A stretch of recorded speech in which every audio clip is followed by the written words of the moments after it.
Isang gabi ng Disyembre, taong 2016, tahimik ang paligid sa San Mateo, Rizal, nang bumaba mula sa tricycle si Rafi de la Peña, 39 na taong gulang. Matagal na siyang nasa ibang bansa, isang OFW na welder sa Al-Khobar, Saudi Arabia. Sa loob ng 3 taon, tanging mga tawag at padala lamang ang ugnayan niya sa kanyang pamilya. Ngayon, dala niya ang pagod, ngunit higit sa lahat, pananabik. Pananabik na muling mayakap ang asawa niyang si Lara at ang anak na matagal na niyang hindi nasilayan. Ngunit sa halip na yakap at halakhak, isang malamig na katahimikan ang bumungad sa kanya. Pagbukas ng pinto, sinalubong siya ni Lara, nanginginig, tahimik at tila may kinatatakutan. Ramdam agad ni Rafi, may mali. Pagpasok sa bahay, wala na ang mga kagamitan. Bakante ang sala. Ang dating maaliwalas na tahanan, tila ninakawan ng sigla. Nang silipin ang kanilang bank account, halos wala ng laman.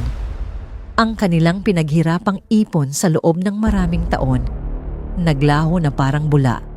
Nang humarap siya kay Lara upang humingi ng paliwanag, ang tanging sagot ay luha at takot. Hindi alam ni Rafi, ang simula ng trahedyang yon ay isang pagkakamaling nagsimula sa simpleng pag-uusap sa internet. Taong 2014 nang muling umalis si Rafi patungong Saudi. Maayos ang lahat, regular ang padala, maayos ang komunikasyon. Ngunit sa paglipas ng panahon, unti-unting nabalot ng kalungkutan si Lara. Hanggang sa isang araw, nakilala niya sa social media ang isang lalaking nagngangalang Glenn. 29 anyos, magaan kausap, palabiro at marunong magbigay ng pansin. Sa una, tila walang masama.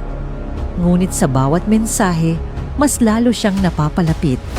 At noong kalagitnaan ng 2016, nagkita sila.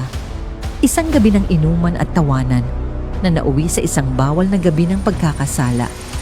Kinabukasan, naglaho si Glenn. Ngunit hindi lang pala siya iniwan, ninakawan din. Wala na ang mga alahas, pera at ilang gamit sa bahay. At ilang oras matapos iyon, isang mensahe ang natanggap ni Lara.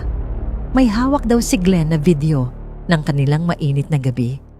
Kung ayaw niyang ipakalat, kailangan niyang magpadala ng pera. Sa takot at kahihiyan, agad siyang nagpadala ng 30,000. Ngunit hindi roon nagtapos.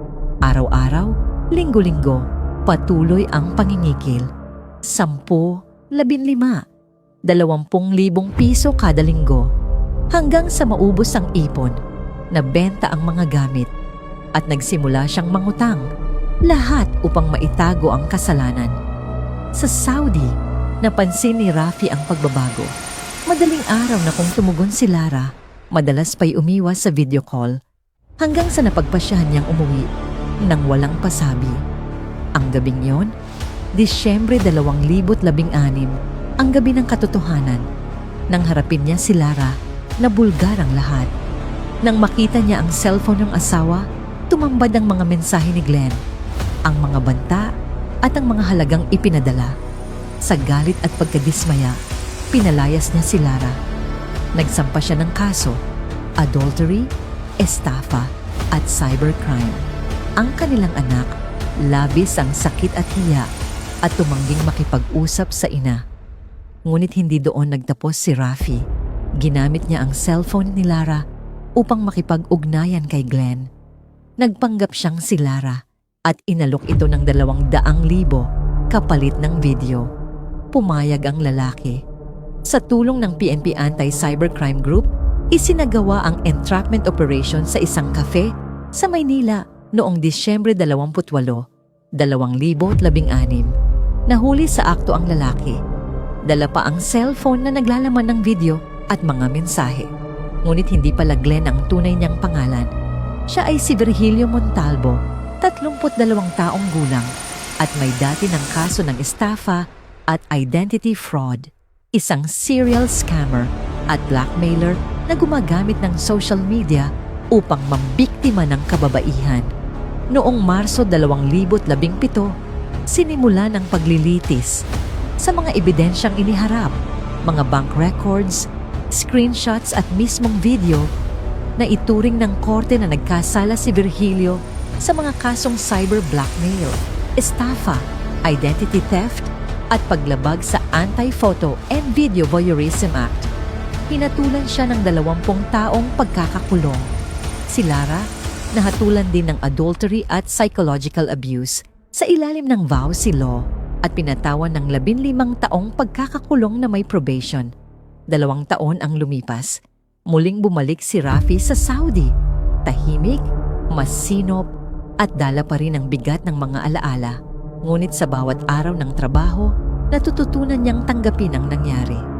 Ang anak nilang nasa kolehiyo ngayon, ang tanging dahilan kung bakit siya patuloy na lumalaban. Sa dulo, ang hustisya ay hindi laging kasing tamis ng kapatawaran, ngunit ito ang paalala na sa bawat kasinungalingan, may katotohanang babalik upang humabol. At sa bawat pagtataksil, may kabayaran na hindi laging pera, kundi ang pagkawala ng tiwala, dangal at sarili.